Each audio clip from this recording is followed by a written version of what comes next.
Allez, salut à tous. Donc aujourd'hui, petite vidéo. Donc là, on va parler des pièges à chenilles processionnaires. Donc en fait, cette marque que je pose, et je suis également poseur certifié donc chez Ecopiège, qui est la seule marque qui a le brevet en France, tout simplement. Donc il est utile de poser les pièges à chenilles dès le mois de novembre. Alors il y a beaucoup de clients, quand ils me voient poser les colorettes au mois de novembre, les choses comme ça, hein, ils me disent « Ouais, mais les chenilles processionnaires, ça descend au printemps ». J'ai envie de dire non, arrêtez d'écouter tous ces candidatons, parce que tout simplement, est-ce que vous avez remarqué, on n'a plus de saison. Donc tout est déréglé. Le premier cas de piqûre que j'ai eu de chenille processionnaire était un mois de novembre. Et comment je l'ai su? J'ai coupé un cocon avec la perche, et quand je me suis aperçu qu'il y avait un trou, bien évidemment, ça veut dire qu'il y a une descente qui a été faite, et ça a été constaté par le vétérinaire. Donc le but de poser cette colorette a un but bien précis. La chenille, donc il y a des cocons dans l'arbre, on ne les voit pas, avec le contre-jour, vont descendre le long du tronc, vont venir ici, dans cette goulotte, que là j'ai passé du papier recyclé avec de l'eau, j'ai jointé toutes les écorces, toutes les interstices là où peut passer la chenille. La chenille va passer dans cette goulotte et va faire tout le tour de la colorette. Voilà, celle-ci peut faire le tour pendant 15 jours. Tant que la chenille leader ne sera pas descendue dans ce tube et venir s'enterrer donc dans le sac ici présent avec du terreau, et bien en fait elle peut faire le tour pendant 15 jours. Celle-ci va étirer un fil de phéromone comme un fil de toile d'araignée, et en fait ça va être un guide pour toutes les autres chenilles, et en fait elles vont faire le tour, elles vont suivre ce fil, descendre dans le tube et se mettre dans le sac ici. Ça évitera d'avoir plein de chenilles partout, à être en contact avec des animaux, et ça évite des séjours au veto.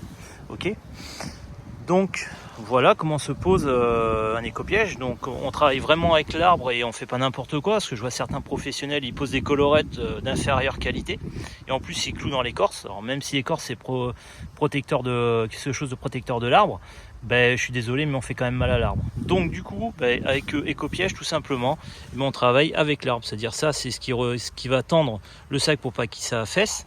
Le petit ressort ici présent, ça va servir à quoi? C'est-à-dire que si le tronc il grossit suivant les mois, quand la colorette va faire ça, c'est-à-dire un indicateur que quand ça se pince comme ça, c'est-à-dire que le tronc s'est élargi. Donc du coup on va décranter un trou. Donc du coup on va élargir la colorette. Voilà. Et c'est comme ça que ce piège-là, il peut faire 2, et j'ai même des clients, ça leur a fait 3 hivers sans changer la colorette. Par contre, il y a des choses à savoir.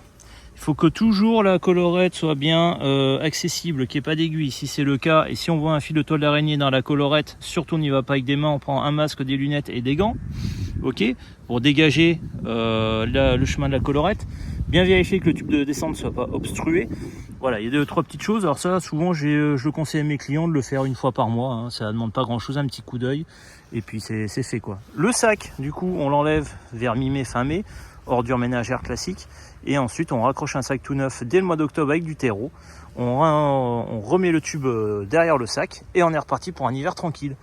Donc voilà, donc là ça fait bien 1h30 que j'étais sur cet arbre là, ça paraît pas grand chose mais ça demande beaucoup en termes de en termes de jointage tout simplement. Ce que vous avez vu là, il est assez gros, hein. Les écorces ça sont assez grosses, donc là j'ai dû tout combler à la main. Donc tout ça c'est fait à la main. Donc voilà, hein, la chenille monte tranquillement, fait le tour de l'arbre. Donc toujours ce qui est à vérifier, c'est qu'il ne faut pas que l'écorce touche la colorette. Donc là ce que j'ai fait, vous avez pu voir là ici c'est rouge, j'ai enlevé un peu d'écorce pour justement dégager ma colorette. Si ça touche, malheureusement la chenille va arriver à passer. Voilà, donc là il y avait du liage, j'ai tout bien nettoyé pour ensuite voilà, laisser l'accès libre aux chenilles. Donc voilà les amis, donc moi j'interviens sur tout le 17, tout le 16, tout le 33 et une partie extrême ouest de la Dordogne. Voilà, et je suis poseur certifié chez Ecopiège. Vous allez sur le site d'Ecopiège, vous tapez les poseurs certifiés, c'est Frelon ici qui est poseur certifié en Charente, Gironde et Charente-Maritime. Voilà, chez les deux Charentes et la Gironde. Voilà, donc ne posez pas des colorettes vous-même, ça chacun son travail, hein. Donc j'ai des gens, des fois quand je leur vends ces kits là, ils me disent ouais mais on a déjà essayé, c'est de la dope, ça marche pas. Ouais mais non, quand on voit ce que moi les gens ils ont posé, la qualité et moi ce que je pose derrière, même les clients disent oui c'est le jour et la nuit. Évidemment, moi je suis pas mécano, je vais pas mettre les mains dans le moteur. Ben voilà, chacun son travail. Donc voilà, tout est étudié, hein, tout est recyclé. Ça, ces petits trous là servent aussi pour l'évacuation de l'eau. Voilà, quand il pleut, ça passe par-dessus, ça évite de l'eau stagnante. Les trous sont pré-perforés, on ne le voit pas, mais ça évite aussi également l'accumulation d'eau dans le sac. Voilà, c'est vraiment tout étudié avec des matériaux écologiques. Voilà, et on travaille avec l'arbre et c'est pas moi qui fait ce qu'il veut avec. C'est vraiment faut aligner ses planètes, on va dire. Si on parle d'éco-pièges, il faut être à la fois écologique en termes de technique et surtout en termes de jointage. Voilà, c'est du papier recyclé avec de l'eau tout simplement et on colmate toutes les interstices là où il y a les écorces. Voilà. Donc il y a eu longtemps que je n'avais pas fait une petite vidéo sur les chenilles. Mais voilà, je trouve ça assez intéressant. Donc voilà, si vous voulez plus d'informations, n'hésitez pas à me appeler, je suis à votre service. Puis je vous souhaite une excellente journée les amis. Puis à très bientôt pour de nouvelles aventures. Ah, ça vous a manqué ça, hein, je le dis souvent pour les épisodes de frelons.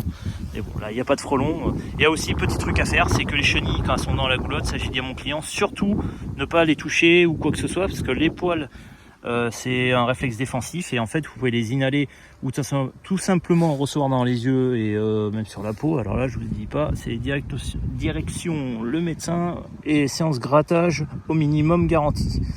Donc voilà, donc par curiosité on peut regarder de loin les chenilles travailler et encore même on peut les voir à travers. Voilà, donc moi ça m'arrive des fois quand je fais une vérification, hop, elles sont en pleine procession, donc du coup je touche à rien. Voilà les amis, j'espère que ça vous a plu, à très bientôt pour de nouvelles aventures.